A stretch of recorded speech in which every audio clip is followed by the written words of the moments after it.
Shalom, shalom, shalom. Nous sommes de retour. Cette fois-ci, je suis sur Inspired Woman of God. Que Dieu vous bénisse.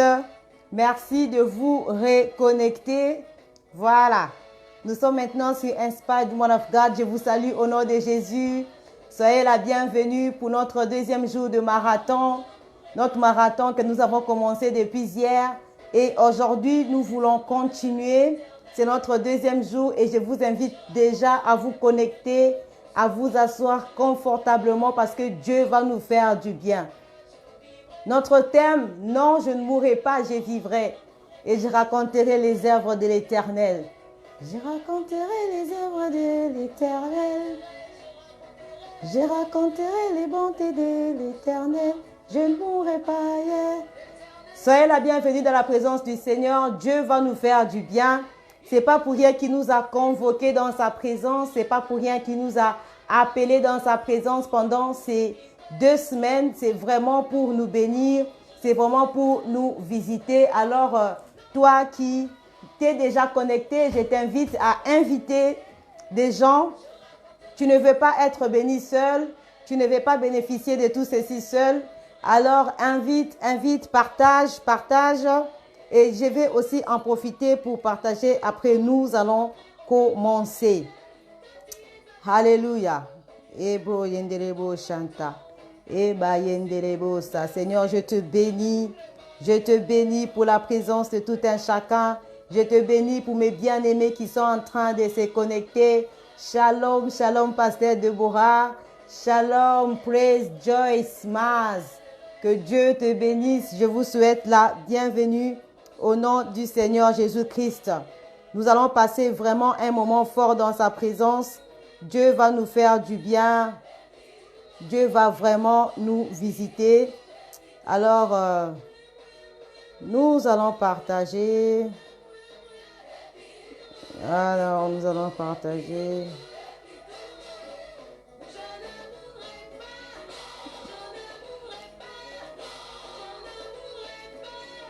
Je ne mourrai pas, non, je vivrai, je réussirai, je prospérerai.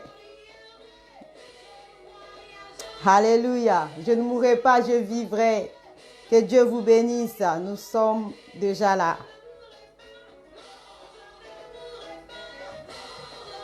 Alléluia. Nous allons commencer dans un instant. Nous allons commencer. Alléluia. Que Dieu vous bénisse. Nous allons commencer notre programme de ce soir. Je vous salue au nom de Jésus. Nous avons déjà perdu, je pense, 5 minutes. Je vous salue au nom de Jésus-Christ. Vous tous qui avez pu vous connecter ce soir à notre programme. Donc, comme je le disais, notre programme de prière marathon a commencé depuis hier avec la servante de Dieu, le pasteur Deborah Seke Ushindi, que j'aime beaucoup, à qui je m'en vais déjà dire merci pour cette marque de confiance. Merci, pasteur Deborah, de m'avoir invité sur cette plateforme Inspired Woman of God, qui est vraiment une plateforme que le pasteur Deborah dirige, et je suis invitée par la grâce de Dieu à donner la parole, à parler de la part du Seigneur. Pour ceux qui ne me connaissent pas, je suis le pasteur Noémie Kalambay et je sers Dieu sous mon mari qui est le pasteur John Peter. Donc, je sers Dieu sous l'autorité pastorale de mon mari avec qui nous œuvrons dans le ministère qui est Doxa Ministries. Et c'est pour moi vraiment un privilège et un plaisir de me retrouver devant vous. Et vraiment, je m'en veux d'abord dire merci aussi à mon mari parce que sans lui, je ne serais pas là. Donc, c'est lui qui m'a permis de pouvoir vraiment exercer et c'est grâce à lui que vous pouvez me recevoir chez vous. Donc, je tiens déjà à saluer tous ceux qui se sont connectés. Je vois Joss Lelo, que Dieu te bénisse. Vraiment, n'hésitez pas à partager la vidéo. N'hésitez pas à inviter d'autres personnes à se joindre à nous parce que Dieu va nous faire beaucoup du bien et Tu ne veux pas vraiment être seul à bénéficier de ce que Dieu va faire aujourd'hui. Tu veux aussi que ton ami, tu veux que ton frère, tu veux que ton voisin, tu veux que ton collègue de travail aussi soit béni. Notre thème est merveilleux. Notre thème est fort. Notre thème, c'est « Je ne mourrai pas, je vivrai ». C'est le grand thème de notre marathon de prière. C'est vraiment fort parce que qui n'aimerait pas vivre? Qui aimerait mourir demain? Je pense que personne. Nous voulons tous vivre, nous voulons tous avoir des finances qui vivent, nous voulons avoir une vie familiale qui vit, épanouie, un ministère qui vit, un ministère épanoui. Personne ne veut la mort chez lui. Donc, je t'invite donc à inviter des gens, à taguer des gens, à partager sur ton mur, à partager dans des groupes parce que Dieu veut nous faire du bien. Vraiment, que Dieu vous bénisse, vous tous qui êtes en train déjà de partager. Si tu ne l'as pas fait, je t'invite donc à le faire.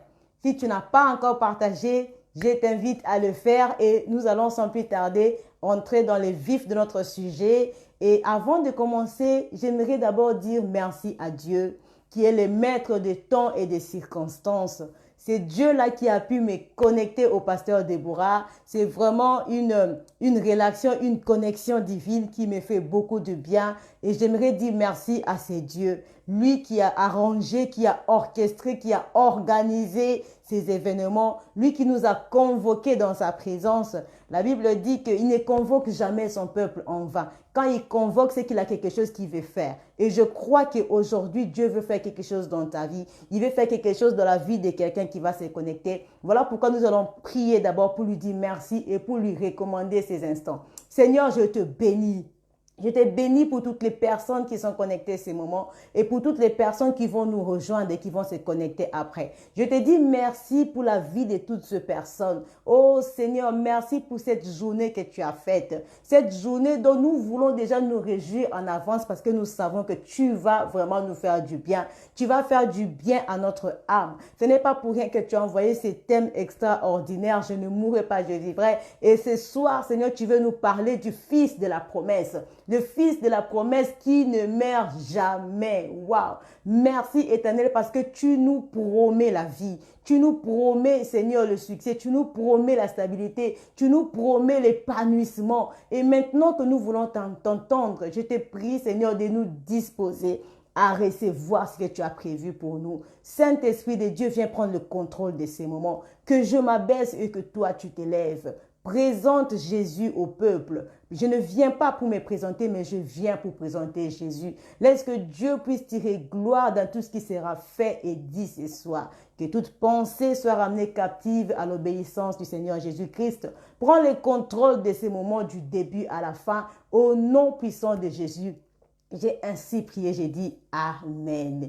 Amen, Amen. Que Dieu vous bénisse. Je vous salue, ma sœur Nakim, grâce, que Dieu te bénisse. Ma sœur Chis Patience, que Dieu te bénisse. Vous tous qui êtes en train de vous connecter, rassurez-vous que vous avez déjà partagé la vidéo. Rassurez-vous que vous avez déjà invité les gens. Alors, sans plus tarder, nous allons vraiment nous introduire dans notre thème de ce soir. Notre thème de ce soir, nous l'avons tiré. En fait, les grands thèmes, le pasteur Déborah l'a tiré de ces textes de Psaume 118 dans le 17e verset qui dit « Je ne mourrai pas, je vivrai et je raconterai les œuvres de l'Éternel. » C'est un thème magnifique. Et ce soir, j'ai voulu vraiment m'attarder sur un mot, mourir, mourir. Le psalmiste dit « Je ne mourrai pas, je vivrai ». Et moi, ce soir, je veux te dire, toi qui me suis, le Fils de la promesse ne meurt jamais. On n'utilise jamais à la fin. Quelle belle assurance, quelle belle promesse. Alors, nous allons d'abord chercher à définir le mot-clé de ces passages. En fait, les mots-clés de ces textes, de ces thèmes. Le Fils de la promesse ne meurt jamais. Les mots-clés. Les mots-clés, nous avons premièrement fils. Qui est fils? La Bible nous dit dans Jean 1, à partir du 12e verset, « Mais à tous ceux qui l'ont reçu, à ceux qui croient en son nom, elle a donné, donc elle, la parole, elle a donné le pouvoir de devenir enfants de Dieu, lesquels sont nés non du sang ni de la volonté de la chair, ni de la volonté de l'homme, mais de Dieu. Ça veut dire que tous ceux qui ont accepté Christ, tous ceux qui sont nés de la volonté de Dieu, non pas de la chair ni du sang, sont automatiquement enfants de Dieu. Donc, quand tu acceptes Jésus-Christ dans ta vie comme Seigneur et Sauveur, automatiquement, tu es enfant de Dieu. Alors, la Bible nous dit encore dans Galates 3, que Galates 3, dans le 29e verset, la Bible dit, si vous êtes à Christ, vous êtes donc la postérité d'Abraham, héritier selon la promesse. Nous voyons ici, il y a deux choses. Il y a le mot fils et puis il y a l'héritier. Or, pour être héritier, quand tu viens dans le royaume des enfants de Dieu, tu nais en tant qu'enfant, comme nous l'a dit ici Jean 1. Tu nais en tant qu'enfant. Mais pour hériter, tu dois quitter l'étape d'enfant et arriver à l'étape de fils. Parce que l'enfant, c'est tout ce qu'il y a d'immature.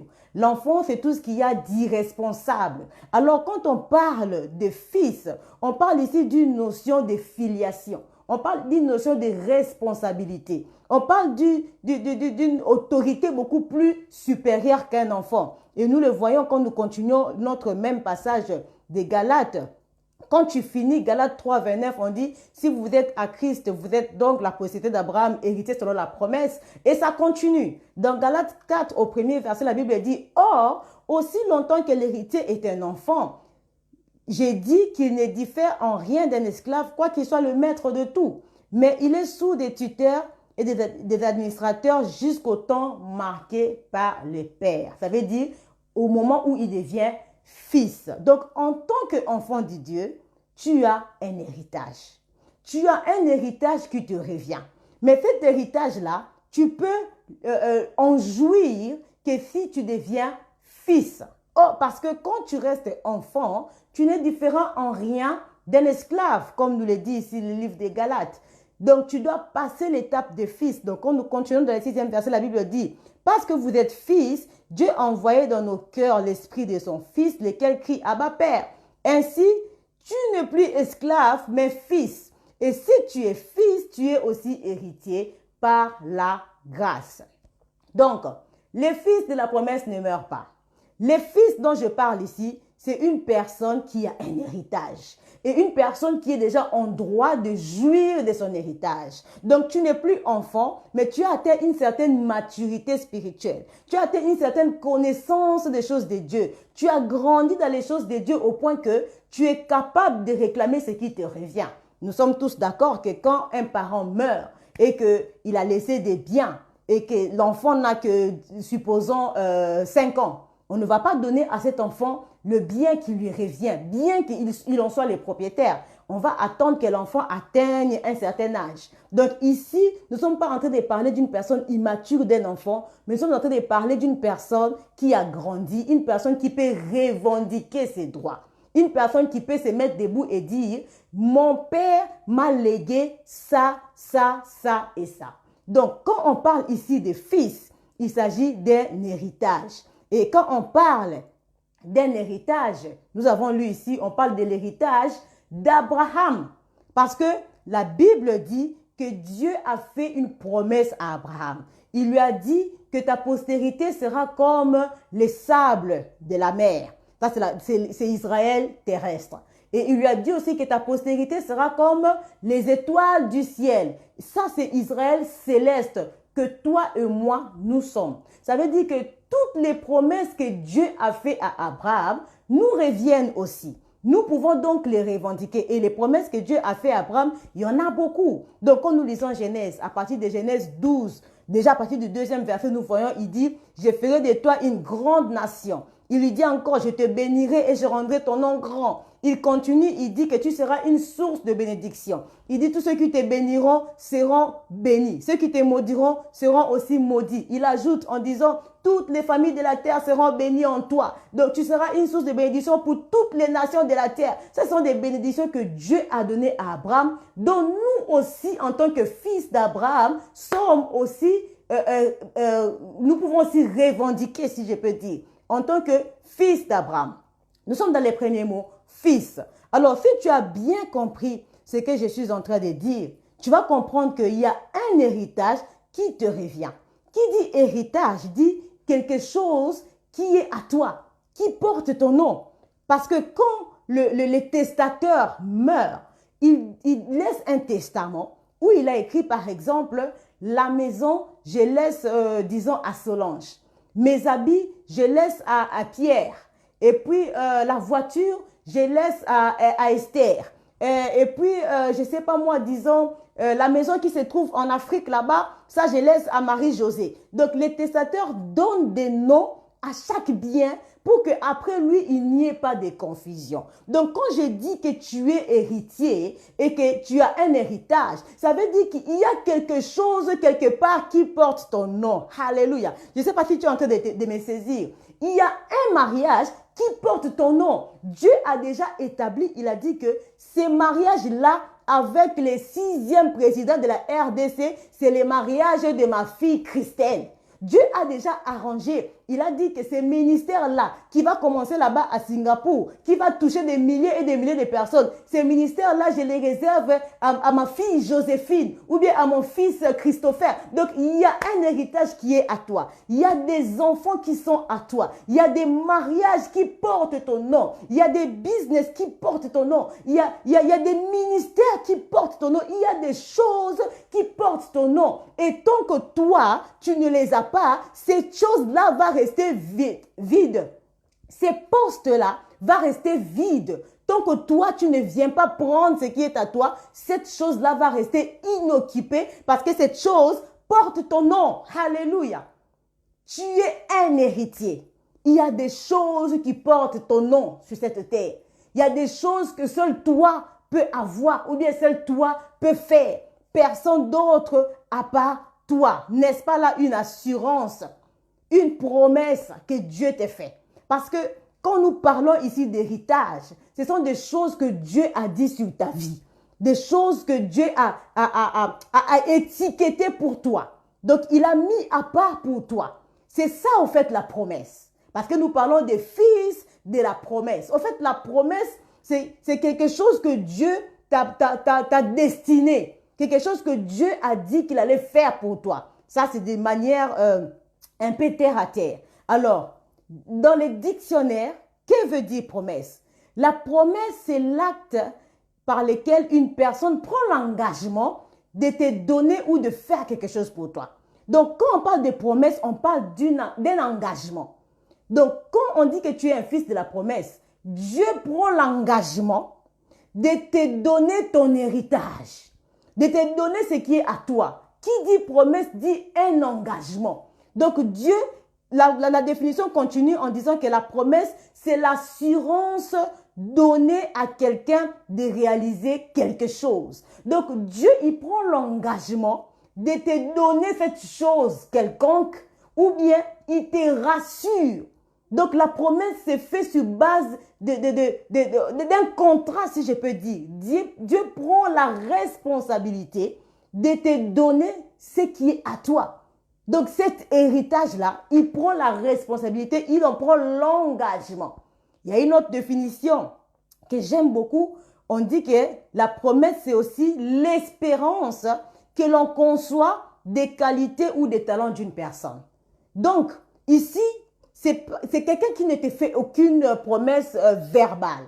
La personne ne te dit pas que je ferai ça pour toi. Mais par ses qualités et par ses compétences, toi, tu as l'espérance que cette personne-là va faire ceci pour toi. Par exemple, je suis parent, j'ai 4 enfants par exemple. Et parmi mes enfants, j'ai un enfant qui est trop affectif, qui est trop social, qui a trop l'amour. Ces caractères-là peuvent me permettre de dire que cet enfant ici, vraiment, ça promet. Quand je serai vieille, cet enfant va s'occuper de moi. Cet enfant va prendre soin de ses frères et sœurs parce qu'il a un grand cœur. Au fait, son attitude, ses capacités et ses qualités me laissent espérer. Donc, la personne me fait une promesse sans pour autant parler. Donc, c'est ça la promesse. Donc, ce qui est important ici, sache que quand Dieu te promet, il te dit que tu as un héritage.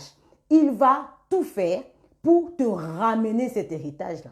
Il va te rassurer et puis il va prendre un engagement. Il va peser de tout son poids pour que tu aies cette chose-là. La Bible dit en Hébreu 6, dans le 13e verset, quand Dieu il a fait la promesse à Abraham, hein, la Bible dit, lorsque Dieu fit la promesse à Abraham, ne pouvant jurer par un plus grand que lui, il jura par lui-même et dit, certainement, je te bénirai et je multiplierai ta postérité. Donc Dieu, quand il te fait une promesse, il jure, il prend un engagement, il utilise son propre nom parce qu'il ne peut pas jurer par un autre nom plus grand que le sien, parce que ça n'existe pas. Il prend son propre nom, c'est comme s'il disait, toi ma fille Nadège, toi ma fille Patience, toi ma fille Christelle, je te promets que je vais faire ça et ça et ça pour toi. Si je ne le fais pas, je ne suis plus Dieu.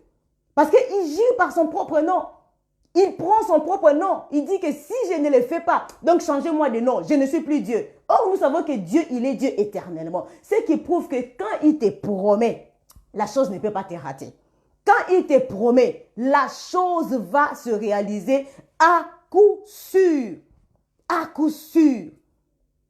La promesse, le fils de la promesse. Maintenant, entre ce que Dieu te promet et la réalisation de ce que Dieu te promet, il y a un temps au milieu.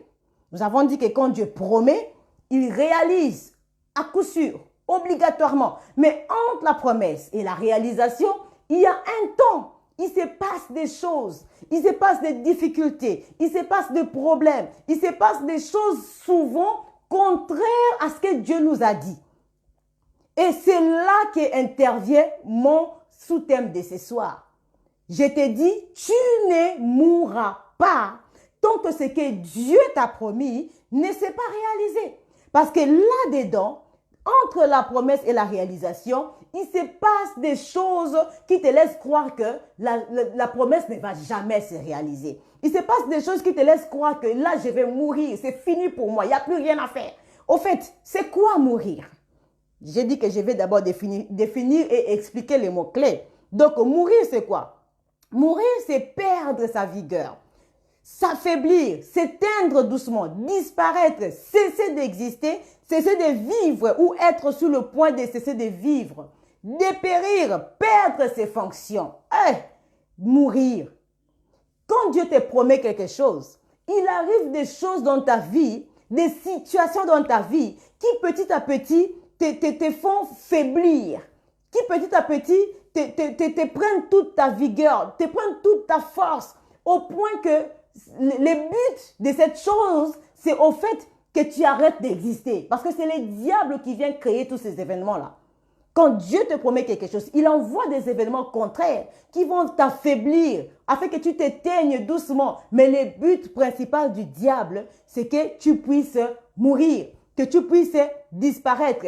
Et c'est dans cette situation que David s'est trouvé. Quand il a dit, je ne mourrai pas, je vivrai, il s'est trouvé dans cette situation, une situation où il vivait des choses contraires. Il vivait des choses qui l'amenaient à se décourager, des choses qui l'amenaient à faiblir. C'est dans cette situation que David s'est trouvé.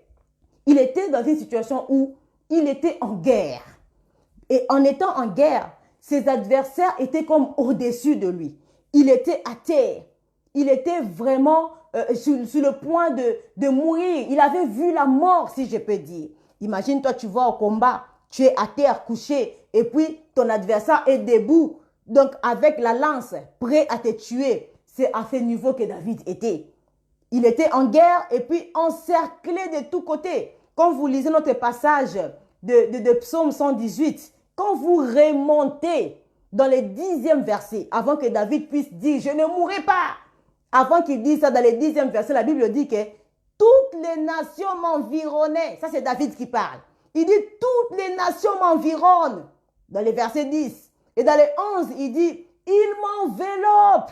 Dans le 12, il ajoute « Il m'enveloppe comme des abeilles ». Vous vous rendez compte? Toutes les nations de la terre sont contre David, contre une personne. Comme des abeilles, ils viennent tous autour de lui pour lui faire la guerre. Il est dans une situation où il n'a plus d'issue. Il n'a plus d'issue. Il dit dans les 13, « Tu me poussais pour me faire tomber. » Donc ses adversaires le poussaient pour le faire tomber. Il était seul. D'où est-ce que les secours allaient venir? Parce qu'il dit, toutes les nations m'environnaient. Ils étaient autour de moi comme des abeilles. Nous sommes dans le verset 13. Puis il dit dans les 17, il se met debout, il dit, je ne mourrai pas. Malgré qu'ils m'environnent, malgré qu'ils sont autour de moi comme des abeilles, je ne mourrai pas, je vivrai. Quelle assurance! Vous êtes-il déjà arrivé de sentir que vous êtes sur le point de mourir? Tu t'assois comme ça, tu regardes, tu dis ici, il n'y a plus d'issue. Je suis mort, comme David, je suis mort, il n'y a plus rien à faire. David dit, imaginez-vous, mettez ça dans le contexte actuel. Tous les pays du monde se réunissent pour combattre un pays. Bon, disons par exemple les Cameroun, ou bien les Togo, ou bien les Bénin, ou bien le Madagascar, ou bien le Congo. Tous les pays du monde s'unissent pour détruire un seul pays. Mais est-ce que vous avez encore de la chance? Est-ce que vous avez encore de la chance? Tu regardes à gauche, tu regardes à droite, tu te demandes d'où est-ce que me viendra le secours? Ce sont des situations que certaines personnes vivent. Tu te regardes comme ça, tu as l'impression que toute la terre est contre toi. C'est comme si tu parlais chinois. Personne ne te comprend. Tu traverses des situations où la médisance, la calomnie t'a mis par terre. Comme David était par terre, tu te retrouves par terre. Tu regardes comme ça, tu ne sais pas qui est-ce qui va venir me défendre. Tu es à bout. Tu es à bout. La crise sanitaire actuelle a mis tes affaires par terre. Donc, tu regardes à gauche, à droite, tu dis comment je veux relever mon business. Il n'y a aucune issue. Il n'y a aucun espoir. Tu regardes ton ministère avec tous les confinements qu'on a fait, les confinements répétés là. Donc, tu regardes comme ça, tu te dis qu'il n'y a plus rien à faire. Ton ministère est par terre. Ta santé est par terre. La maladie t'a ramassé, la maladie t'a terrassé au point que tu n'as même plus de force pour lutter. Comme David, tu te retrouves par terre. Tu sens l'odeur de la mort. David avait senti l'odeur de la mort. Pour qu'il se lève et qu'il dise que je ne mourrai pas. Donc c'est ce qu'il avait senti l'odeur de la mort. Sinon, il n'aurait pas parlé de la mort. Ça t'est déjà arrivé de sentir l'odeur de la mort. Comme par exemple, tu prends un avion, tu es dans les airs là-bas et puis vous traversez une zone de turbulence. Hein? L'avion commence vraiment à bouger dans tous les sens. Je ne sais pas si vous avez déjà vécu ça, mais souvent, il y a certains qui sortent leur chapelet, d'autres sortent leur Bible, d'autres sortent l'eau bénite, d'autres parce que tu vas fuir où? Vous êtes dans les airs, tu vas fuir où? Si tu descends en bas là-bas, la mort à coup sûr. Si tu restes dans l'avion, de toute façon, l'avion est dans une zone de turbulence, peut-être que vous allez vous écraser. Dans tous les cas, tu vas mourir. C'est ce que David avait ressenti. C'est ce que David avait ressenti. Il se disait, je suis encerclé, les nations m'encerclent comme des abeilles, mais je ne mourrai pas. Je t'informe que tu ne mourras pas. Comme David, tu ne mourras pas. David a dit, je ne mourrai pas, parce que David, il savait que si je me suis réveillé ce matin, c'est que Dieu n'en a pas encore fini avec moi. Sinon, je ne me serais pas réveillée.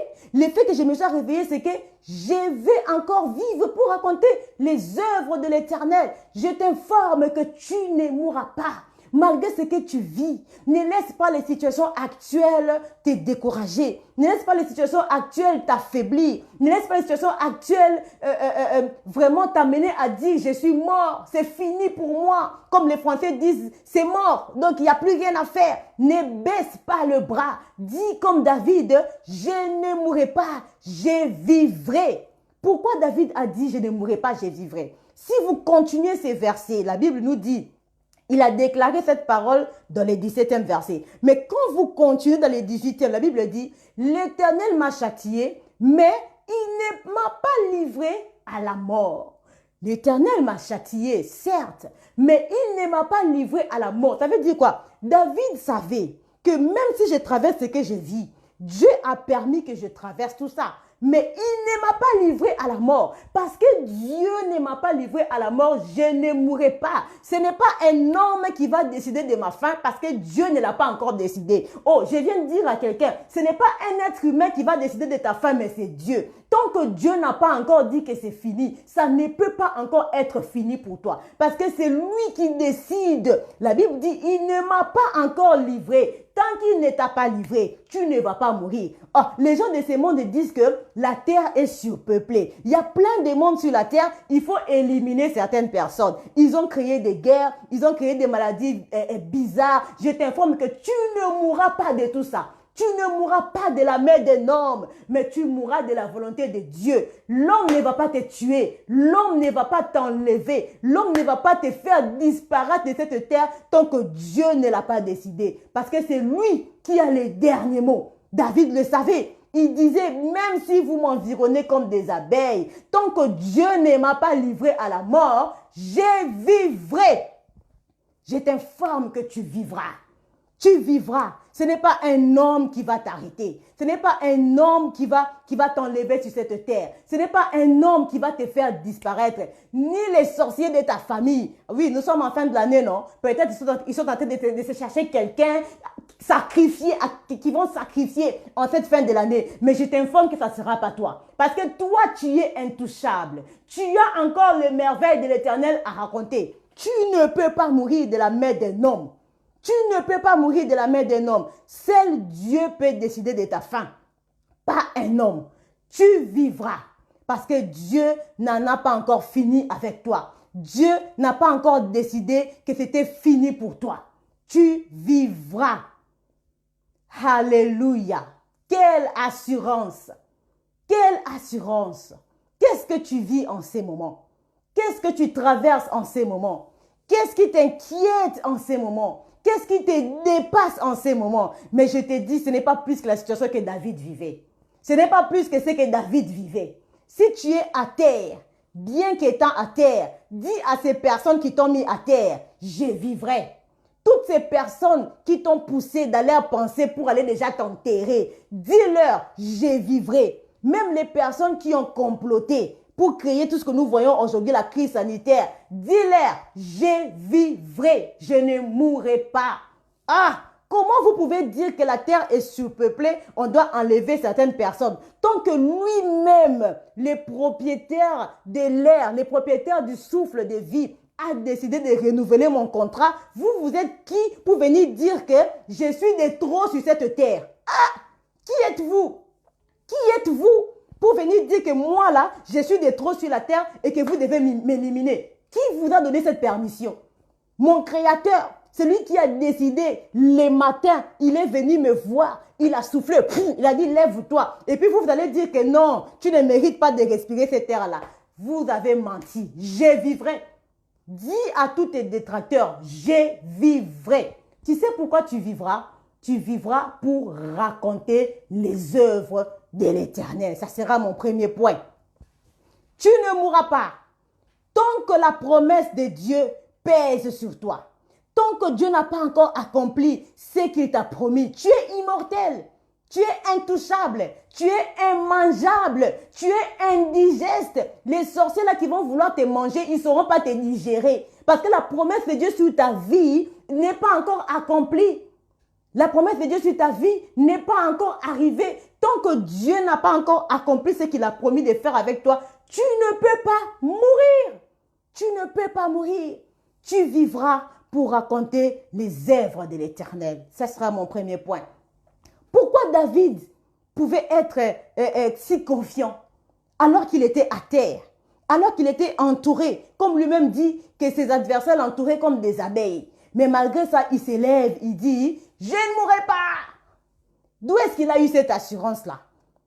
Pourquoi il pouvait être tellement sûr que malgré ce que je vis, je ne mourrai pas? La réponse se trouve dans le psaume 73, dans les 28e versets. La Bible dit, je place mon refuge dans le Seigneur, l'Éternel, afin de raconter toutes tes œuvres. C'est ça qui était, au fait, l'assurance de David. David savait que tant qu'il n'a pas encore raconté les œuvres de l'Éternel, il ne peut pas mourir. Tant qu'il n'a pas encore témoigné, tant qu'il n'a pas encore vu ce que Dieu l'a promis, il ne peut pas mourir. Il ne peut pas mourir. Bien-aimé, laisse-moi te dire que ce que tu vis, ce n'est pas pour te tuer. C'est pour que tu aies de quoi raconter. Si ta vie est lisse, si ta vie n'a pas de problèmes, si ta vie n'a pas de difficultés, tu n'auras rien à raconter, tu n'auras rien à témoigner. Dieu permet que tu passes par l'ombre de la mort pour que quand tu vas en sortir, que tu aies un témoignage. Ce n'est pas pour rien que Dieu te fait passer par tout ça, parce que tu dois raconter. Tu vas raconter quoi si tu ne vis pas des choses bizarres? Si tu ne passes pas par la mort, si tu ne frôles pas par la mort, tu vas raconter quoi? Si tu ne vis pas la maladie, comment tu vas raconter que Dieu guérit? Si tu ne vis pas la disette, comment tu vas raconter que Dieu pourvoit? Si tu ne vis pas la pauvreté, comment tu vas raconter que Dieu est celui qui change des situations? Il m'a transformé des pauvres en riches. Comment tu peux le faire? Si tu ne traverses pas des combats, comment tu sauras que Dieu, il est celui qui vient au secours quand on l'appelle? Comment tu le sauras? Tu vas raconter quoi? Tu as besoin de l'adversité pour pouvoir raconter quelque chose. Et quand tu racontes, c'est là que Dieu tire gloire. Dieu tire gloire quand nous les témoignons. Ils l'ont vaincu à cause de la puissance, de la parole de leur témoignage. Sans témoignage, Dieu n'est pas glorifié. Pour que Dieu soit glorifié, tu dois témoigner, tu dois raconter les œuvres de l'Éternel. La Bible nous dit dans Jean 11, dans le 4e verset, on parle ici de Jésus. Quand on est venu lui dire que son ami Lazare était malade, la Bible dit, après avoir entendu cela, Jésus dit, cette maladie n'est point à la mort, mais elle est pour la gloire de Dieu, afin que le Fils de Dieu soit glorifié par elle. Bien-aimé dans le Seigneur, ce que tu vis, c'est pour la gloire de Dieu. Ce que tu vis, Dieu veut faire de ta vie un témoignage. Il veut que toi, tu deviennes un témoignage. Que quand les gens te regardent, ils disent, waouh, c'est vrai que Dieu peut faire enfanter les stériles. Elle a accouché. Oh oui, c'est vrai que Dieu peut transformer la vie de quelqu'un. Lui là qui était dépendant à la drogue, aujourd'hui il est sain, il a trouvé un travail. Dieu est puissant. Dieu veut utiliser ta vie comme un témoignage. S'il n'y a pas de choses, qu'est-ce que tu vas raconter? Qu'est-ce que tu veux raconter s'il ne s'est pas rien dans ta vie? Ta vie devient ennuyante. Tu dois pouvoir passer par des épreuves pour avoir de quoi raconter. Jésus dit, la maladie de Lazare, ce n'est pas pour la mort, mais pour que je sois glorifié. Ce que tu vis, ce n'est pas pour la mort. Tu ne mourras pas dans ces problèmes. Tu ne mourras pas dans cette situation. Tu ne mourras pas dans cette pauvreté. Tu ne mourras pas dans cette maladie. Tu ne mourras pas parce que tu dois raconter. Tu dois être guéri pour raconter. Tu dois trouver un job pour raconter. Tu dois enfanter pour raconter. Dieu ne permettra pas que tu meurs dans cette situation, sinon tu ne pourras plus raconter. La Bible nous dit dans le psaume que les morts ne peuvent pas glorifier l'Éternel. Ceux qui sont dans les séjours de mort ne peuvent pas louer l'Éternel. Ça veut dire que si tu meurs, tu ne peux pas louer. J'ai perdu ces passages-là, sinon je vous l'aurais donné. Mais c'est dans les psaumes, je vais vous dire quand je vais descendre. La Bible dit que les morts ne louent pas. Il y a un endroit même, David demande à Dieu, est-ce que dans les séjours des morts là-bas, on te loue? On ne te loue pas. C'est les vivants qui louent. Si tu meurs, comment tu vas louer? Si tu meurs, comment tu vas témoigner? Tout ce que Dieu fait dans ta vie, ce n'est pas pour toi, c'est pour ceux qui t'entourent. Tout ce que Dieu fait, ce n'est pas pour toi. Jésus a dit à ses disciples, Lazare est mort à cause de vous, afin que vous croyez. Bien-aimé, ce que tu vis, ce n'est pas à cause de toi. C'est à cause des incrédules de ta famille. C'est à cause de tes voisins incrédules, afin qu'ils croient que ton Dieu est vivant. Dieu te fait passer par ça pour que ta vie soit une prédication. Quand tu vas vaincre, c'est par quoi tu vis. Les gens seront sauvés. La Bible dit, quand vous lisez dans Jean 11, à la fin de l'histoire de Lazare, la Bible dit, plusieurs personnes crurent en Jésus quand Lazare était ressuscité. Dieu permet que tu vives ce que tu vis afin que plusieurs personnes soient sauvées au travers de toi. Ta vie doit sauver des gens. Il ne s'agit pas de toi, mais il s'agit de lui. Il veut tirer gloire au travers de ta vie. Si tu meurs, en quoi lui va tirer gloire? C'est pourquoi quand tu vis des problèmes, ne dis pas que c'est fini pour moi. Oh, il n'y a plus rien à faire. Oh, Dieu se réjouit de ma situation. Ah, Dieu ne se réjouit pas de ta situation. Parfois, il veut que ça pourrisse comme Lazare. Pour que quand il va se manifester, que les gens disent que ça, c'est la main de Dieu. Comme Pharaon avait dit, ça, il n'y a que Dieu qui peut faire. Il veut tirer gloire au travers de ta vie. Voilà pourquoi tu ne peux pas mourir. Laisse que cette phrase soit comme un électrochoc dans ton cœur. Donc, quand tu vis des problèmes, tu te dis que c'est fini pour moi. Je suis sur le point de mourir. Vous voyez, quand quelqu'un est sur le point de mourir, il arrive à l'hôpital. On fait quoi? On les réanime. Hein? On prend les électrochocs, on met pio, et puis pas. Il sursaute et puis parfois il revient à la vie. C'est ce que je suis en train de faire avec toi ce soir. Alors que tu m'entends, laisse que cette parole soit comme un électrochoc qui va venir te réveiller, qui va venir te ressusciter. Réveille-toi, tu ne mourras pas. Tu ne mourras pas. Tu ne peux pas mourir. Dieu n'en a pas encore fini avec toi. Tu as des œuvres de l'Éternel à raconter. Notre Dieu, il est un Dieu des œuvres achevées. Quand il commence quelque chose, il s'assure de l'amener jusqu'à la fin. Non, il ne laisse pas inachevé une œuvre qu'il a commencée. Il a commencé en toi cette belle œuvre, comme le dit l'apôtre Paul. Il va l'amener à la perfection. Il n'est pas un Dieu des œuvres achevées. Il doit aller avec toi jusqu'au bout afin que tu racontes. Afin que tu racontes. Sûrement tu te dis, ah, mais maman pasteur, regarde-moi ce que je vis. Comment toi tu me dis que j'ai des œuvres à raconter alors que je n'ai pas de travail, alors que je suis malade, alors qu'on vient de m'enlever les trompes, alors que je vis ci, je vis ça. Comment est-ce que toi tu peux me dire que j'ai des œuvres à raconter? Où sont les œuvres que Dieu est en train de faire dans ma vie? Tu dis que oui, Dieu, il a commencé une œuvre qui va amener à la perfection. Mais où sont ces œuvres? Moi, je ne vois pas ces œuvres-là dont tu parles. Si moi, tu te poses cette question, je te dis que l'œuvre de Dieu a déjà commencé dans ta vie. L'œuvre a déjà commencé. Tu ne la vois pas encore, mais elle a déjà commencé. Tu sais pourquoi? Parce que Dieu commence l'œuvre la nuit et il manifeste au grand jour ce qu'il a commencé la nuit. Ah, ça c'est la partie de l'histoire que moi j'aime. Ha! Waouh! Le mystère des œuvres de Dieu. Dieu n'œuvre pas les jours. Dieu n'œuvre pas quand tout va bien. Dieu œuvre dans les chaos. Dieu œuvre quand rien ne va. Quand toi tu te dis que je ne vois rien là. Hein? Qu'est-ce qui se passe? Il n'y a rien. Depuis que j'ai pris, il n'y a rien. Depuis que je suis malade, il n'y a rien. Depuis que je suis pauvre, il n'y a rien. Depuis que mon ministère tourne en rond, tu penses qu'il n'y a rien? Dieu est en train d'œuvrer. La Bible me dit dans Genèse, la première œuvre de Dieu, Dieu l'a fait alors que tout était informe et vide. La terre était informe et vide. Il y avait l'obscurité. Dans cette obscurité qui se régnait dans l'abîme, Dieu a fait, il a commencé une œuvre. Il a dit que la lumière soit. La première œuvre de Dieu, il a séparé la lumière des ténèbres. Il l'a fait dans l'obscurité. Il l'a fait dans l'obscurité. Et quand vous lisez, à chaque journée, Dieu commençait toujours, il y eut un soir et il y eut un matin. Il ne dit pas le contraire. Il ne dit pas il y eut un jour et il y eut un soir. Non, il dit il y eut un soir et il y eut un matin. Parce que dans la mathématique de Dieu, la journée commence la nuit. Ce que tu vis, c'est le commencement de l'œuvre de Dieu. La journée commence la nuit dans la mathématique de Dieu.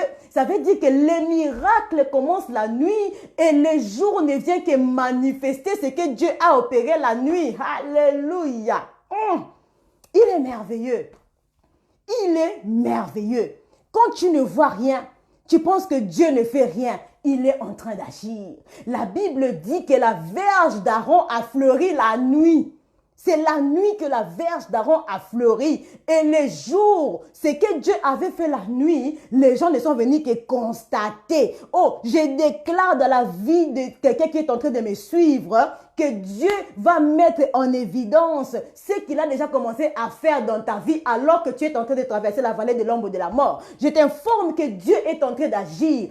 C'est question de temps pour que ce qu'il a commencé à faire la nuit puisse devenir visible aux yeux des gens. Quand le jour est venu, les gens ont vu la verge d'Aaron qui avait fleuri. Il n'y avait plus aucun doute que c'est Aaron que Dieu avait choisi pour être le sacrificateur. Je déclare que maintenant que tu traverses la nuit, quand le jour viendra, il n'y aura plus aucun doute. Parce que dans ta nuit, Dieu agit. Dans ta nuit, il y a des miracles qui tombent. Jéricho est tombé la nuit. Dans ta nuit, il y a des fondements qui sont en train de s'ébranler. Parce que la prison où étaient Paul et Silas est tombée la nuit. C'est dans la nuit que Dieu opère. C'est dans les chaos que Dieu opère. C'est dans la désolation que Dieu opère. Sinon, en quoi est-il Dieu? En quoi est-il Dieu? Il opère dans la nuit. Il opère dans l'obscurité afin que tu aies de quoi raconter. Il veut te donner quelque chose pour que tu puisses raconter. Il s'agit de raconter. Il s'agit de raconter les merveilles de l'Éternel. Les œuvres de l'Éternel. Les œuvres de l'Éternel. Dieu, il n'agit pas comme nous. Il n'agit pas comme nous. Il commence ses œuvres la nuit, alors que personne ne se doute. La Bible me dit, nous avons dit que notre thème était que le fils de la promesse ne va pas mourir. La Bible nous parle de Siméon. Dans Luc 2, dans le 25e verset, à partir du 25e verset jusqu'en bas. La Bible dit que Siméon avait reçu la promesse de ne pas mourir jusqu'à ce qu'il allait voir le Messie. Siméon était vieux, mais il n'est pas mort. Dieu l'a protégé jusqu'au jour où Marie et Joseph ont amené l'enfant Jésus afin qu'il soit offert au Seigneur. Et la Bible nous dit, je vais vous lire ça. Siméon avait été divinement averti. Nous sommes dans Luc 2, dans le 26e verset. Siméon avait été divinement averti par le Saint-Esprit qu'il ne mourrait point avant d'avoir vu le Christ du Seigneur. Il vint au temple poussé par l'Esprit. Et comme les parents apportaient le petit Jésus pour accomplir à son égard ce qu'ordonnait la loi, il les reçut dans ses bras, bénit Dieu et dit, maintenant Seigneur, tu laisses ton serviteur s'en aller en paix selon ta parole, car mes yeux ont vu ton salut. La Bible dit, Dieu avait dit à Siméon qu'il n'allait pas mourir jusqu'à ce qu'il allait voir le Messie. Et ici, Siméon a vu le Messie. Il n'a pas seulement vu, la Bible dit, il l'a touché dans ses bras. Et puis il a dit, maintenant, je peux mourir. Oh, je viens de dire à quelqu'un que tu vas voir ton Messie.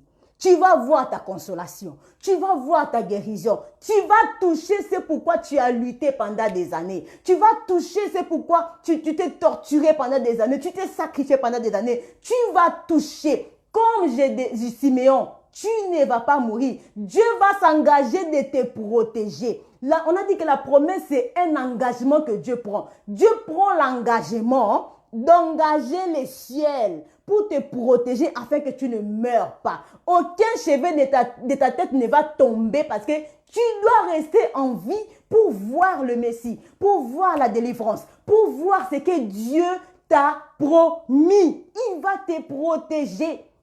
Quand Gédéon a vu le Messie, la Bible dit, il a béni l'Éternel. Il a raconté ses œuvres. Dieu va te protéger. Dieu va t'épargner. Tu ne mourras pas. Il va t'épargner. Tu vas rester en vie afin que tu puisses proclamer, que tu puisses annoncer. Les versets, la Bible nous dit, les versets que j'avais dit que les morts ne peuvent pas témoigner, c'est dans Psaume 115, dans le 17e verset. La Bible dit, ce ne sont pas les morts qui célèbrent l'Éternel. Ce n'est aucun de ceux qui descendent dans les lieux du silence. Tu dois vivre parce que tu dois témoigner. Tu dois vivre parce que tu dois proclamer. Comme Siméon, tu ne mourras pas. Malgré que la crise actuelle a bougé un peu tes finances. Parce que quand on parle de la mort, il ne s'agit pas seulement de la mort physique. Il y a aussi la mort spirituelle. Parfois, tu as vécu des problèmes qui te poussent à renier la foi. Mais tu ne mourras pas. Ta foi ne mourra pas. Parce que tu verras ce que Dieu t'a promis. Tu ne mourras pas. Ta santé ne mourra pas. Tes finances ne mourront pas. Il y a aussi la mort financière. Il y a la mort émotionnelle. Tu as vécu des trahisons. Tu as vécu des rejets. Tu as vécu des problèmes. Émotionnellement, tu as l'impression que c'est fini. Je suis mort. Je ne vaux plus rien. Tu ne mourras pas. Tant que tu n'as pas tant que Dieu ne t'a pas restauré, tu ne mourras pas. Tu dois avoir un témoignage à raconter aux gens. Moi que vous voyez, j'ai été trahi. Moi que vous voyez, j'ai été rejeté. Aujourd'hui, Dieu m'a restauré. Aujourd'hui, j'ai trouvé un mariage. Moi, on m'avait divorcé. Aujourd'hui, Dieu m'a restauré. Il m'a donné notre mariage. Moi, j'avais perdu le travail. Aujourd'hui, Dieu m'a restauré. J'ai trouvé notre travail. Tu ne mourras pas dans l'humiliation. Dieu ne permettra pas que tu meurs dans l'humiliation. Il a protégé Siméon. Il te protégera. Parce qu'il ne change pas. Il est le même hier, aujourd'hui, éternellement. Tout peut t'arriver sauf la mort. Parce que tu dois raconter. La Bible me raconte quelque chose. La Bible dit, Jésus a dit à ses disciples, allons vers l'autre bord. Alors qu'ils étaient en train de traverser pour aller vers l'autre bord, il y a la tempête qui s'est élevée. Les disciples ont eu peur. Jésus leur dit, mais gens de peu de foi. Jésus parle à la tempête s'apaise. Et quand ils arrivent de l'autre côté, la Bible dit, il y avait là un fou, non pas un fou, mais un démoniaque qui les attendait. Si vous lisez ces passages, la Bible dit, aussitôt, un démoniaque, une personne qui était possédée par des esprits impurs, les attendait de l'autre côté. Ce qui veut dire quoi? La tempête s'était élevée pour empêcher à Jésus et à ses disciples de rencontrer ces démoniaques qui étaient de l'autre côté. Est-ce qu'il y a quelqu'un qui me comprend? Le diable permet des choses dans ta vie pour t'empêcher de rencontrer des personnes que toi, vers qui tu vas témoigner pour que ces gens soient sauvés. De l'autre côté, il y avait les possédés qui attendaient Jésus.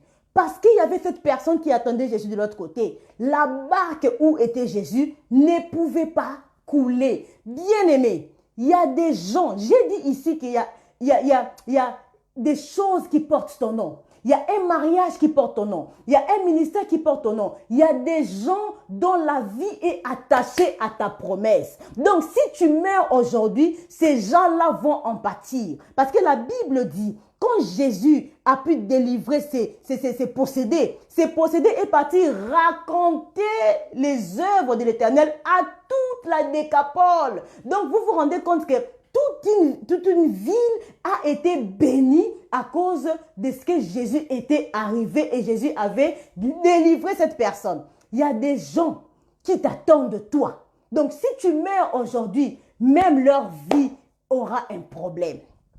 Il y a des miracles qui sont attachés à ton nom, que toi seul peux faire. Des miracles qui portent ton nom.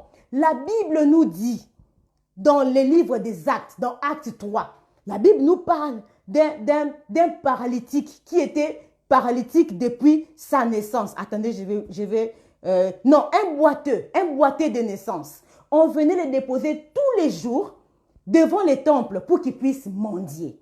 La Bible dit que quand Pierre et Jean ont vu ces boiteux, ils ont dit, on n'a rien, mais tout ce que nous avons, par le nom de Jésus, lève-toi.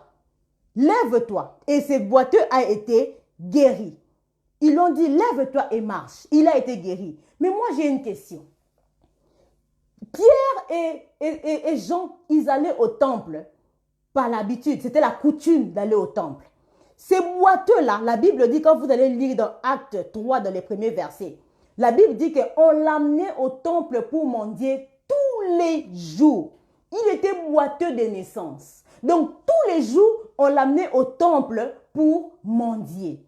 Jésus aussi avait l'habitude d'aller au temple. Si Pierre et Jean sont allés au temple, ont rencontré ces boiteux-là, c'est que Jésus l'avait déjà rencontré. Parce que Jésus allait au temple tous les jours. C'est que Jésus l'avait déjà rencontré. Mais avec tous les miracles que Jésus a fait, pourquoi Jésus ne l'avait pas guéri? Parce que ces miracles-là ne portaient pas le nom de Jésus. Ces miracles-là portaient le nom de Pierre. Il y a des choses que toi seul dois faire. Il y a des ministères que toi seul dois faire. Jésus ne pouvait pas guérir ces boiteux-là. Ces boiteux étaient là, il attendait Pierre. Tu ne peux pas mourir parce qu'il y a des miracles qui portent ton nom. Il y a un mariage qui porte ton nom. Il y a une bénédiction qui porte ton nom. Il y a des choses que seul toi dois faire. C'est pourquoi tu ne peux pas mourir. Tu ne peux pas mourir. Dieu ne pouvait pas permettre que Pierre, qui avait renié Jésus, puissent mourir spirituellement. Dieu est parti les récupérer. Dieu n'a pas permis qu'ils meurent spirituellement. Il est parti les récupérer parce qu'il y avait un boiteux au temple qui n'attendait que lui. Oh, bien-aimé, tu ne dois pas mourir spirituellement.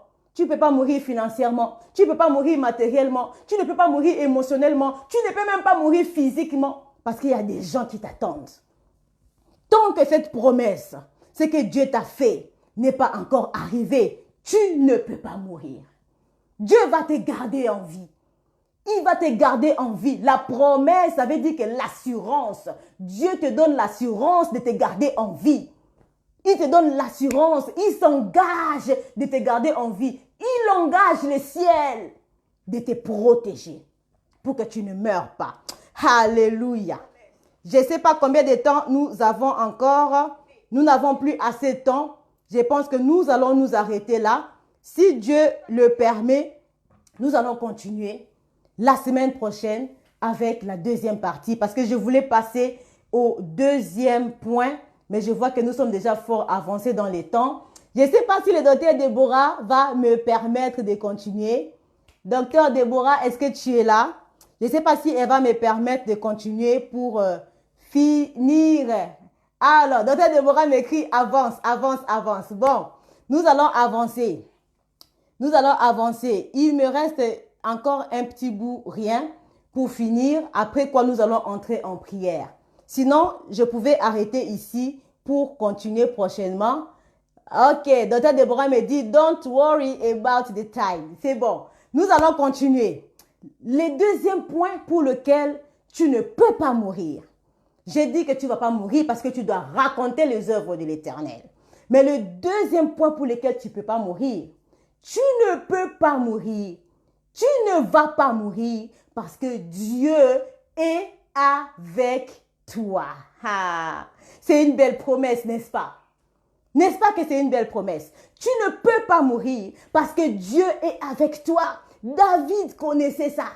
Alors qu'il était par terre, pardon, excusez-moi, alors qu'il était par terre, alors que ses ennemis étaient comme ça sur lui avec leur arc, prêts à les tuer, David dit, je ne mourrai pas. Pourquoi? Parce qu'il savait qu'il n'était pas seul. Il n'était pas seul. La Bible nous le dit dans le psaume 23, dans le 4e verset. Écoutez ce que la Bible dit. Quand je marche dans la vallée de l'ombre de la mort, je ne crains aucun mal, car tu es avec moi.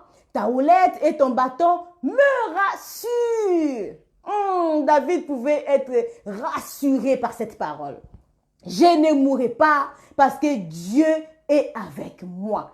Je ne sais pas pourquoi les disciples de Jésus, quand Jésus leur a dit allons vers l'autre bord et quand la tempête a commencé à agiter, ils ont eu peur. Je ne sais pas pourquoi ils ont eu peur. Le fait que Jésus était dans cette barque-là, la barque ne pouvait pas couler. La barque ne peut pas couler. Bien-aimé, dans tout ce que tu fais, dans tout ce que tu traverses, rassure-toi que Jésus est avec toi. Si Jésus est avec toi, ta barque ne peut pas couler. Ta barque ne peut pas couler. Il va t'amener à la destination. Un machiniste peut perdre le contrôle de son train, mais Jésus ne peut pas perdre le contrôle de ta vie. Tant qu'il est avec toi, oh, les choses vont aller bien.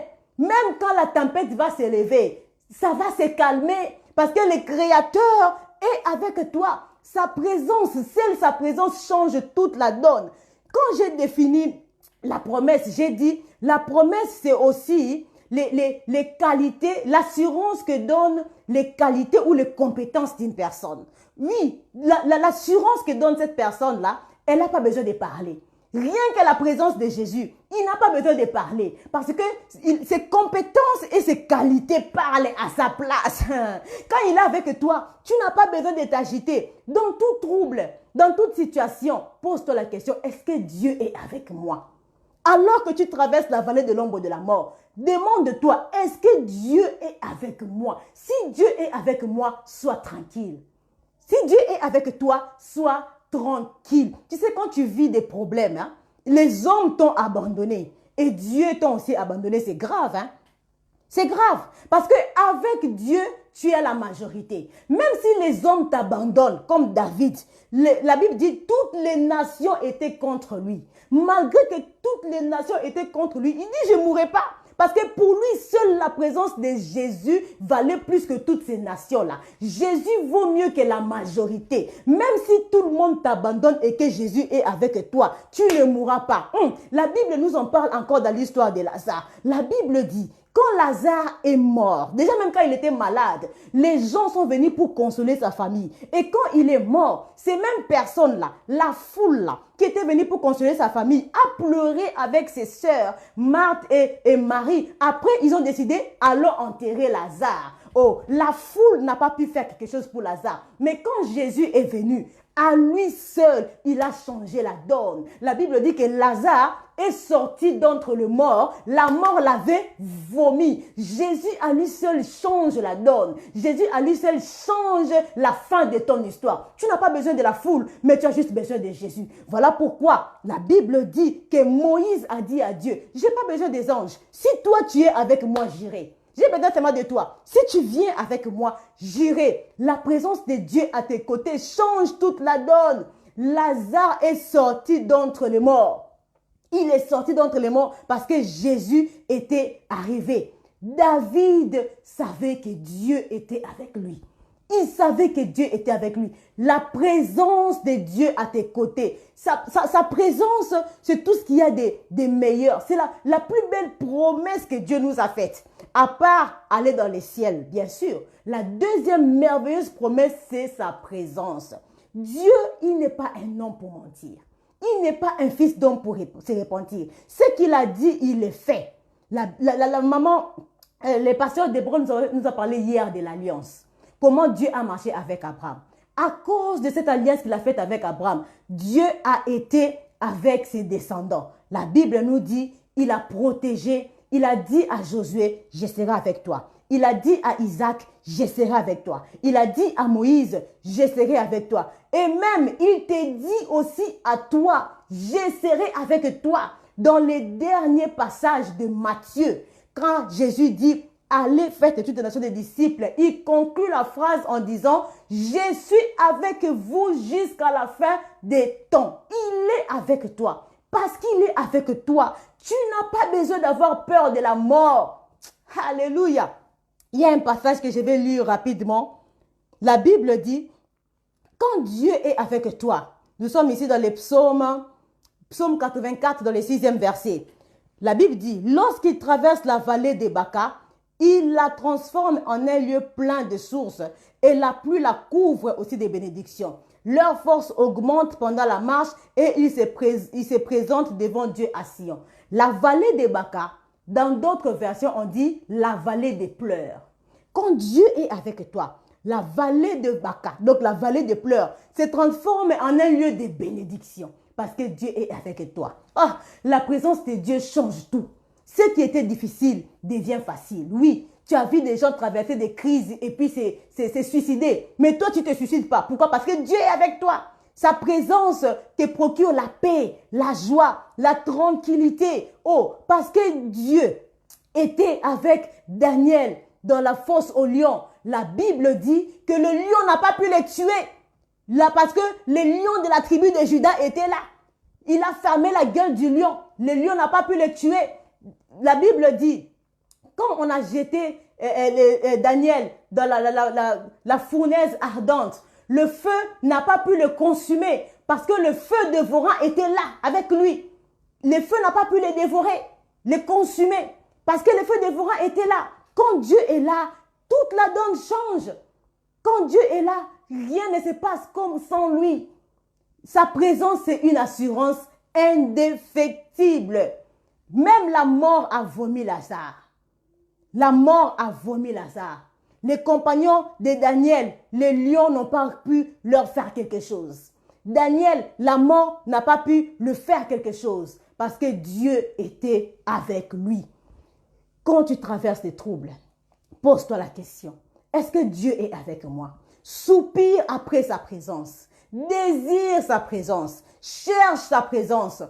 En fait, au lieu de demander, Seigneur, sauve-moi, Seigneur, demande-lui, Seigneur, sois avec moi dans ce que je vis. Parce que s'il est avec toi, tu vas traverser la vallée des Baca paisiblement. Tu vas traverser la vallée de pleurs paisiblement. parce qu'il est avec toi. Et quand il dit quelque chose, il le fait. La Bible dit, il n'est pas un homme pour mentir, ni un fils d'homme pour se repentir. Il est derrière sa parole pour l'accomplir. Il dit, je suis avec toi. Eh bien, il est avec toi. Parce qu'on ne parle pas de promesses sans parler de fidélité. Quand je dis que Dieu te promet, tu es un fils de la promesse, derrière la promesse, il y a aussi la fidélité de Dieu. Parce que qui dit promesse dit engagement à réaliser quelque chose. Alors que fidélité, ça a à voir avec la fiabilité de celui qui fait la promesse. Donc, la fidélité, c'est une vertu qui fait référence à la fiabilité, à la constance, à la régularité à remplir un engagement donné. Or, Dieu, la Bible dit, il est fidèle. Il est fidèle. Donc, quand il dit quelque chose, sa main s'est hâte de l'accomplir. Sinon, il n'est plus Dieu parce qu'il jure en son propre nom. S'il a dit qu'il sera avec toi, eh bien, il sera avec toi. Parce qu'il n'est pas un homme pour mentir. En lui, il n'y a ni changement, ni ombre de variation. Sa fidélité, ça veut dire qu'il est stable. Il ne bouge pas. C'est pourquoi la Bible l'appelle l'Amen. Amen, ça veut dire le roc. Celui qui ne change pas, celui qui ne varie pas. C'est ça, Amen. Il est oui et Amen. Il te dit, je suis avec toi. Sois calme. Ne promène pas des regards inquiets. Il y a un passage que j'aime beaucoup. La Bible dit, quand Dieu est avec toi, les flammes ne vont pas t'embraser. Et les vagues, les eaux ne vont pas te submerger. Je pense que nous sommes dans Ésaïe ou bien dans les psaumes. Je ne retrouve pas ces passages, mais si je les retrouve, je vais vous les dire. Je vais vous les dire si je les retrouve. Les flammes ne vont pas te submerger.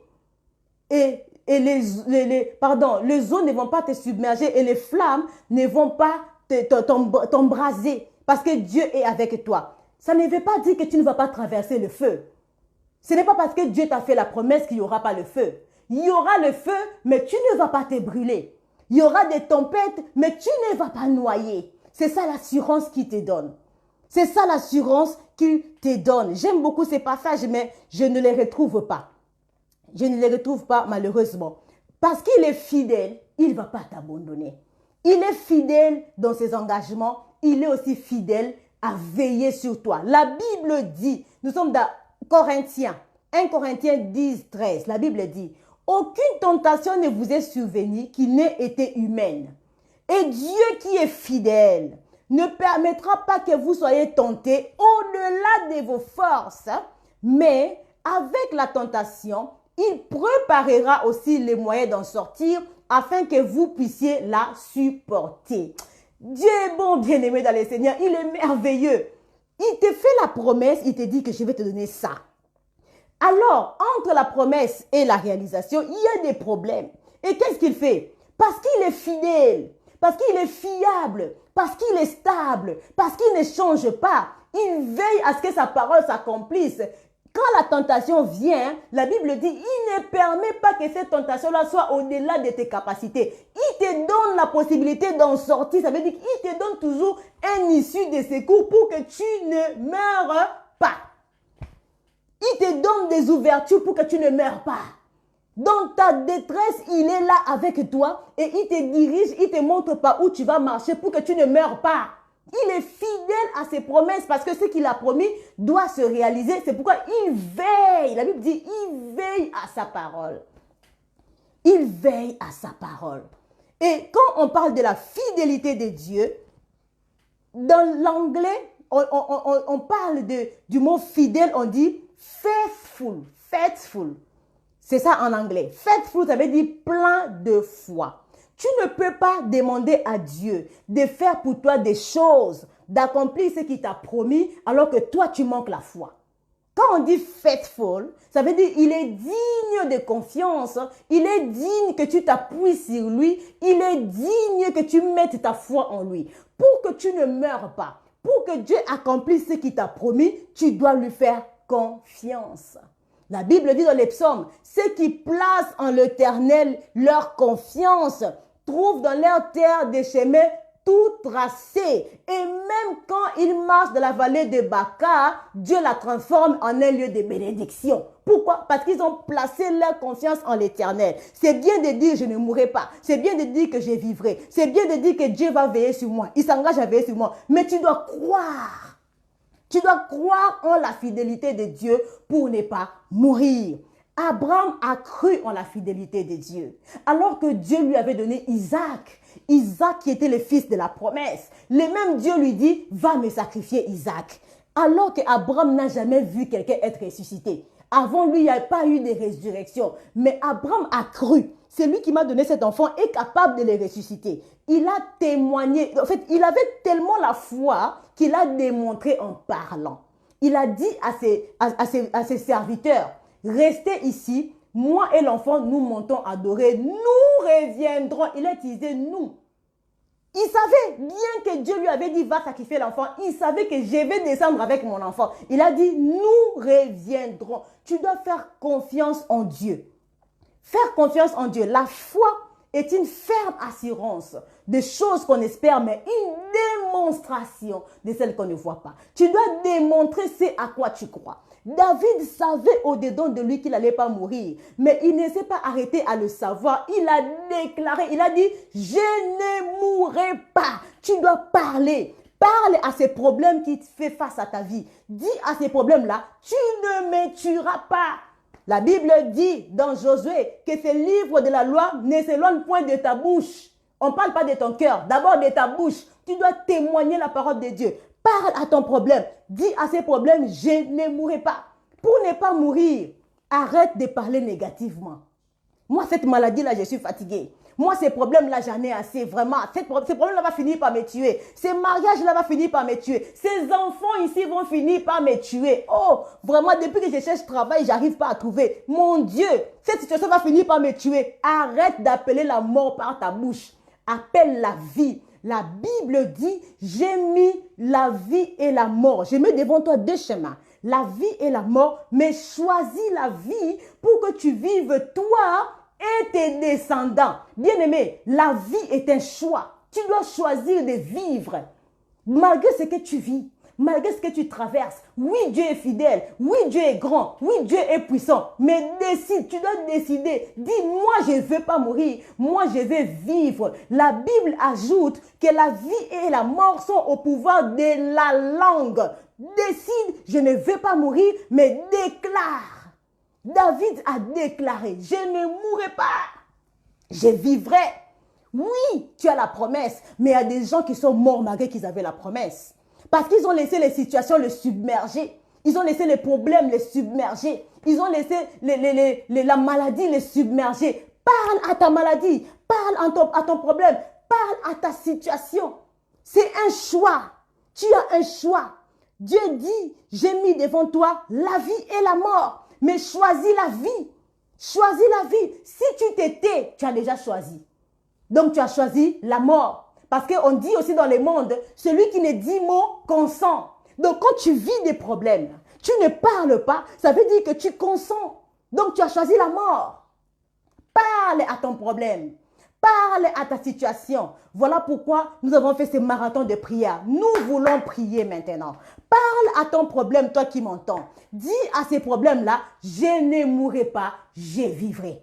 Pour ne pas mourir, il y a plein de choses. Il y a plein de choses, mais je m'arrête juste sur ce point-là. Parce qu'il y a aussi l'obéissance. Abraham était obéissant. Voilà pourquoi le fils de la promesse n'est pas mort. Parce que Dieu lui a dit, va sacrifier, il est parti sacrifier. Nous devons être obéissants. Bien que nous disons à Dieu de faire des choses pour nous, nous devons aussi accomplir ce que lui, il attend de nous. L'obéissance, l'écoute.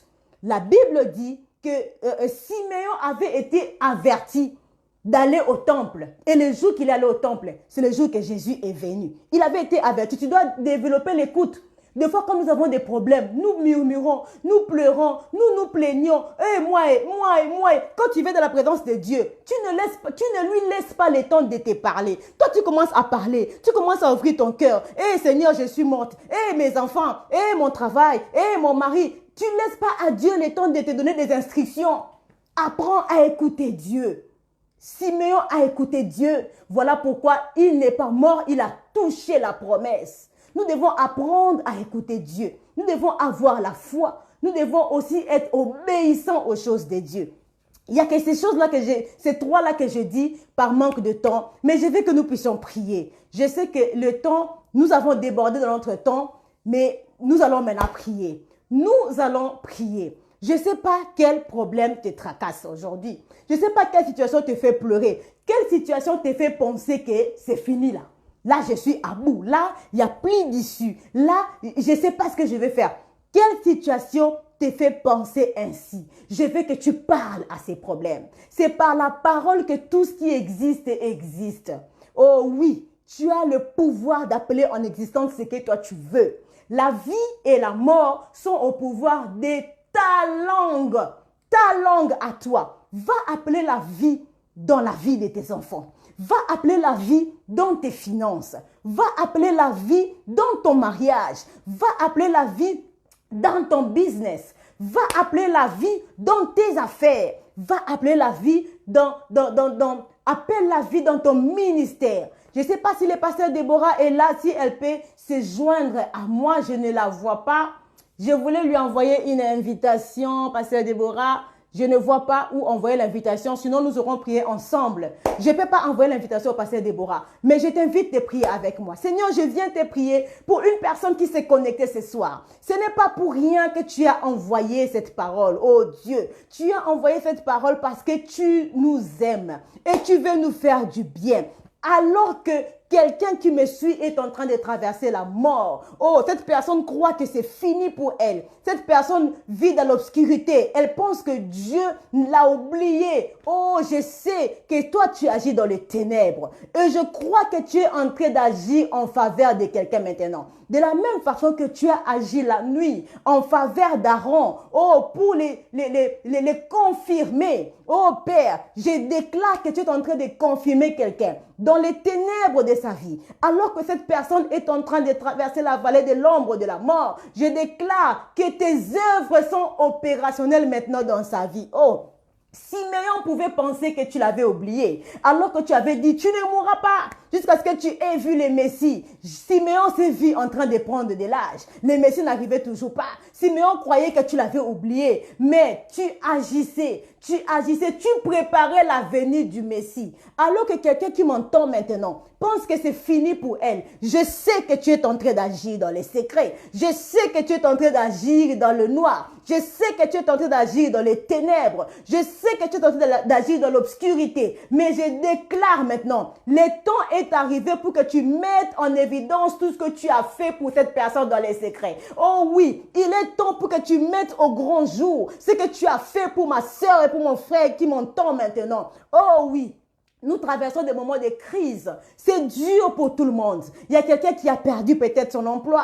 Oh, il y a quelqu'un qui a perdu peut-être un membre, un être cher. Cette personne pense que c'est fini pour elle. Sentimentalement, elle se sent à bout. Sentimentalement, elle pense que c'est fini. Oh, ce n'est pas encore fini. Tant que tu n'as pas dit que c'est fini. David savait que ce n'était pas encore fini. Tant que tu n'avais pas encore dit que c'est fini. Oh, je prie que ta présence puisse remplir cette personne. Parce que ta présence, c'est tout ce dont nous avons besoin. Ta présence, c'est dans ta présence qu'il y a la paix. C'est dans ta présence qu'il y a la joie. C'est dans ta présence qu'il y a la quiétude. C'est dans ta présence qu'il y a la tranquillité. Seigneur, je prie maintenant que cette personne qui a été éprouvée par la perte de notre chair, Seigneur, que toi, par ta présence, tu viennes combler ces vides-là au nom de Jésus. Viens combler ces vides. Nous n'avons besoin de rien d'autre que de toi. Oh, cette personne qui s'est éloignée de toi, cette personne qui a commencé à marcher seule, qui se retrouve maintenant dans des situations difficiles,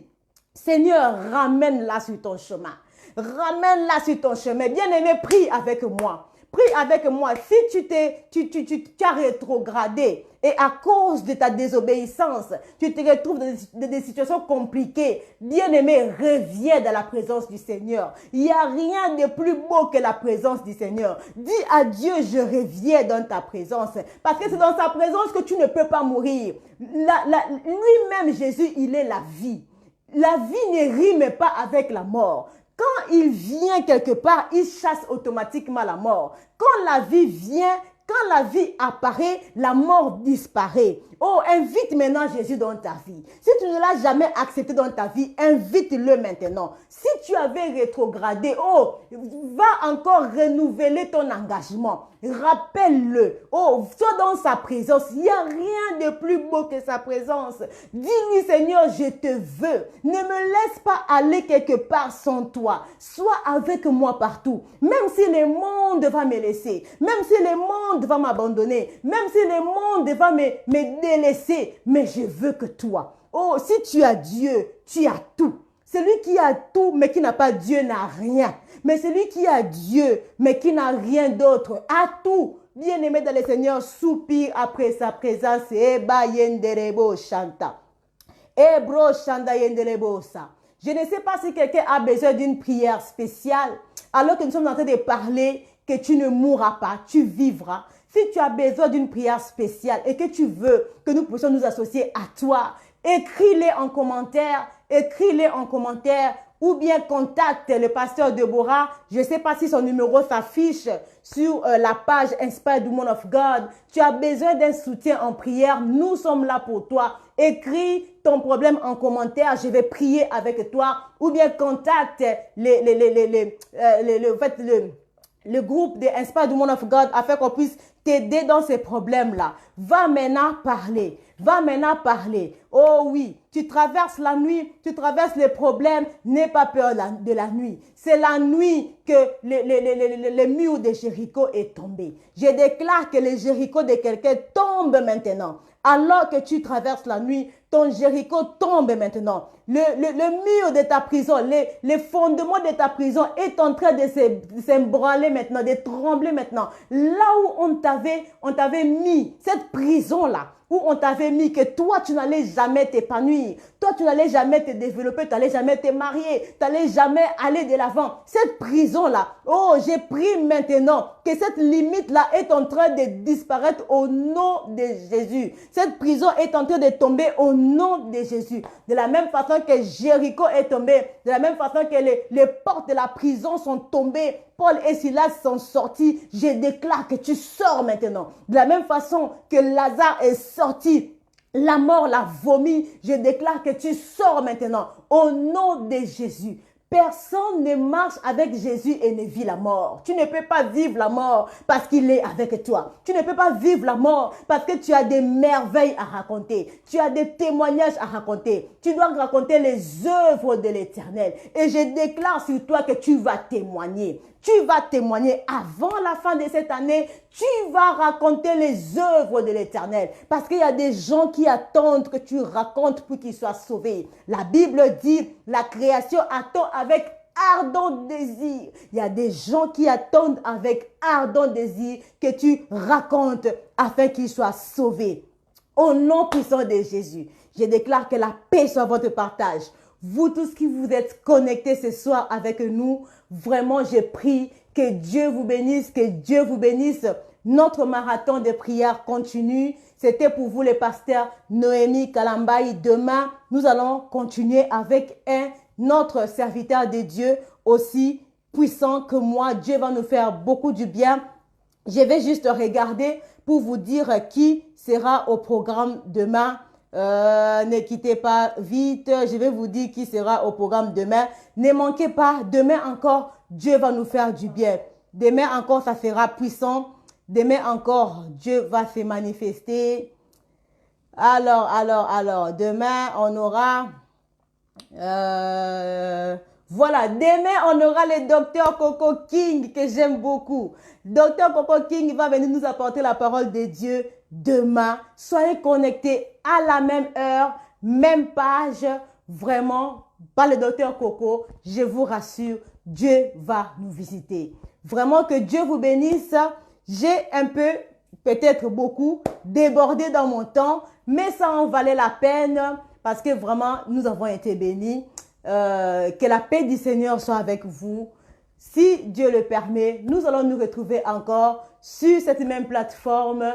Dans l'entretemps, je vous dis, portez-vous bien et à la prochaine.